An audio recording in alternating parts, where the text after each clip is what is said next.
Ahmad ibn Hanbal at the time of the fitna of Khalq al-Quran got put through a lot of tests and trials and tribulations. He was whipped for 28 months straight. He was whipped in ways he can never imagine. One time he was on his way for a whipping session and a man stops him in his tracks and he pulls him over and he says, "Do you know who I am?" The Imam says, "No." The man says, "I am such and such, the robber." Imam Ahmad ibn Hanbal says, "Okay, how can I help you?" He says, "I was whipped and I've been whipped 18,000 times on separate occasions obeying the shaitan.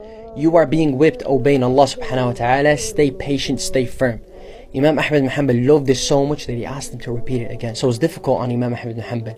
And at the time of his death, the man who administrated this torture, he came to the door and he knocks. And the son of Imam Ahmad ibn Hanbal responds and he says to the son, "Ask your father for forgiveness, for I have oppressed him." And the son goes to his father and he thinks he already knows the answer. He thinks he already knows the response that his father is going to give. He comes to his father and he says, "Such and such is at the door and they are seeking forgiveness. The guy that tortured you, put you through your misery." And Imam Ahmad ibn Hanbal responds and he says, "Tell him that he is forgiven and I don't want anything from him in this life or the next."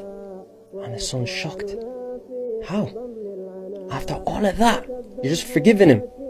So easy.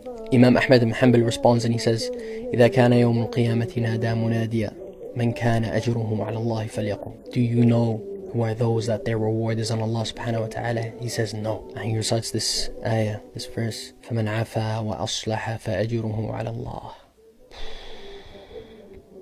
That is powerful. And you can go two ways about your situation. You can either not forgive and take your reward from them on the day of judgment, or you can forgive and remove that heaviness from your shoulders and that poison that's been eaten at your heart, and Allah subhanahu wa ta'ala will reward you on the day of judgment.